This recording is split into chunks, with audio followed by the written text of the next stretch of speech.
Hey guys, hope you're good. So today I'm doing AUD JPY analysis. So I'm just gonna do a 4-hour time frame and a 1-hour time frame analysis. So I'm just using 2 time frames so that it's easy. So that's why since I'm saying like this is easy money. So the reason I'm saying easy money because it's because of its easy setup, no hassle, right? So you don't have to analyze multi-time frame like doing from hour, 4-hour, daily, weekly, monthly. Depending why you end up getting confused, you end up getting conflicted signal. So with this one, trend is your friend. You go with the trend and you trade based on breakout, right? So I'm just gonna show you what do I have here from a H4 point of view. I've got, let's see, an uptrend here, right? This is H4. I've got an uptrend on H4. And remember how we draw trend lines and how we draw support and resistance. It's between the wicks. Do not cut the bodies. Do not force your trend. So if it doesn't touch, it doesn't touch, right? The same as this one. So I've got flexibility to move it down, right, or move it up because it's between the wicks and the body, not between the body. Do not cut the bodies. Just like here you see I'm cutting the wicks, not the bodies. That's how we draw a trend, right? So now we have, just gonna try to drag it. Now we have a nice trend. So we've got a 1, 2, 3 touch here. We've got 1, 2, 3 touch, and when I count touches, I don't count where I've started my trend lines. So looking at this is 2 touch, this is 2 touch, right? And obviously a trend line is made by 3 touches minimum. You need 3 touches to become a valid trend line, right? So here I've got 2 touches, here I've got 2 touches, right? 2 touches at the top, 2 touches at the bottom, right? This is a bit forced. It's more like it's a 1 touch, but the thing is like the price, understand that the price is area, is not an exact price. Let's see, remember, do not force it, but it's a touch. You see, so you see what I've done. I've pushed this one down to the wick and still crossed the wick and managed to get a little bit of a touch here, right? So which makes it a 2 touch. Then now we are looking at an entry, right? So when you're looking at an entry, now entering with the direction, we look for breakouts. So what we look for is a touch and a breakout, right? Or a 3 touch and a breakout. When I say 3 touch and a breakout, I'm talking about, let me give you, let's see, with this one, let's say you try to enter here, right? So this wouldn't be valid. Why? Because this is 0. You've got 1 touch and you've got a breakout, right? So why would you enter? But here, what do we have here, right? Here we have a touch on the trend line and a breakout, which makes it valid, right? And the price rallied, came back and pushed to the upside. And obviously we know in Forex the price is not just gonna rally and go to the top just like that. There's certain things that need to be involved, there's certain areas that need to be respected. So it's gonna go up, but it's gonna go up in a different way. So let's look at this one as well. We have a touch from top, and understand that since we are going up, since we are bullish, we are not looking for anything that is going down. We're looking for anything that goes up, right? So remember our rules. Rule number 1, if you want to enter a trend, because there's certain trend, understand, there's certain trends that you can enter before it even touches the bottom. But what we need to do is we need to see how many touches do we have. Do we have 3 touches and a break? Yes, then we enter, regardless of it touched here.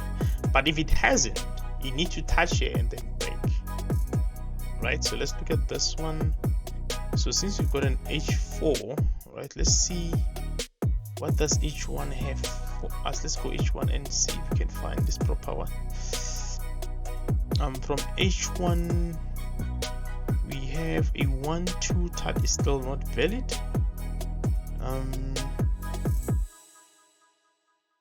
A 1, 2, 3, 4 touch. How did I count it for touch, and why would I enter this one, right?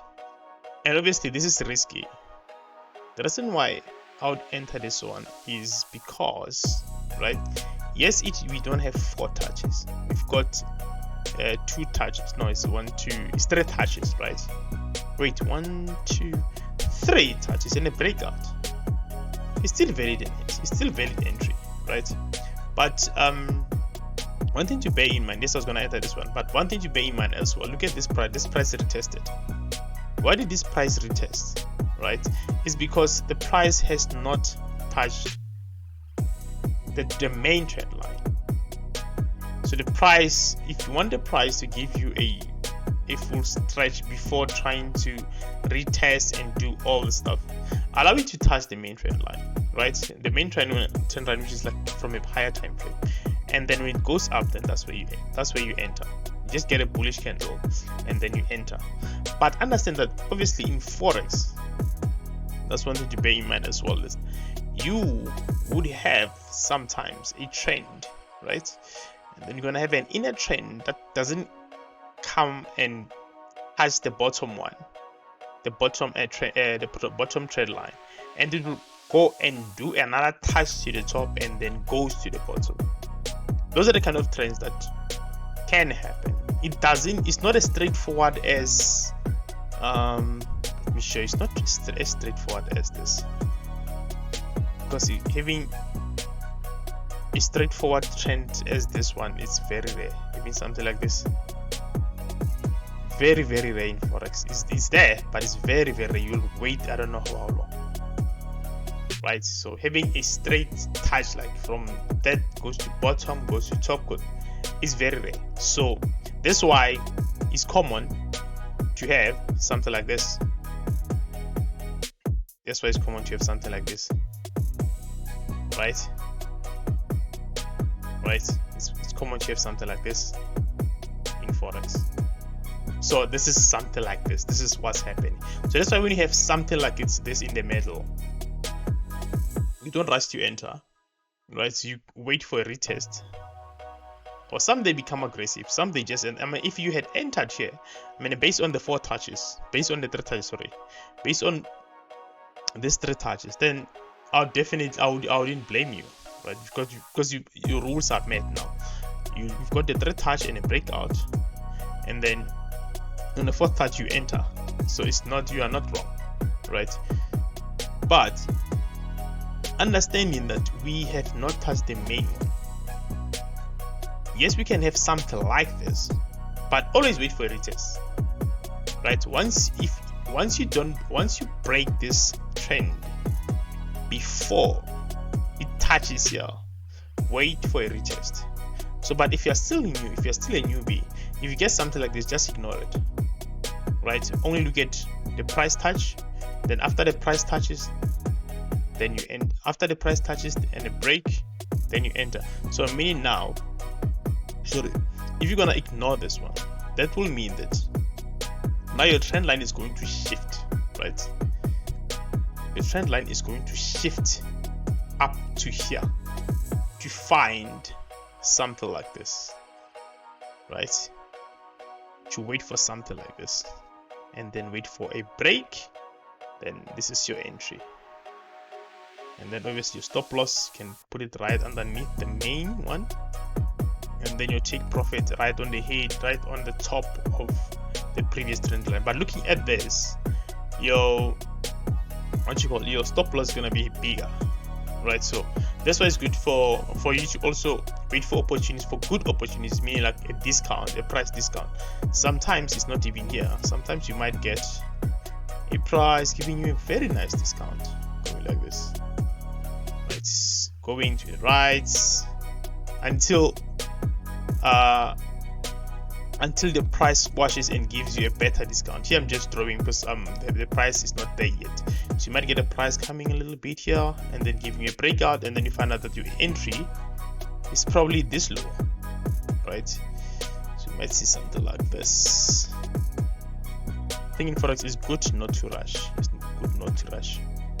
there will be ample opportunities. Like you might get a price coming, then give you a touch, and your probably entry is gonna be maybe around this area. You put a stop loss right underneath this line, and then your entry, and then now you've got 124 is to reward. So that's how it works. Like if you're a bit confused, do not enter. Just get proper touches. Just get proper number of touches, and then that's it. If you're not sure about touches, just wait for a price to touch the trend, which is bottom one, because we are buying, we are looking for bullish, because now we're on an uptrend. Just wait for a price to touch, and once you get a touch, then you're getting, that's your first signal. Then your confirmation breakout. Once it breaks the inner trend, then you enter. If you've got more questions, don't forget to leave your comments on my YouTube channel. So if you're new, please don't forget to subscribe, guys. I'll see you in my next video.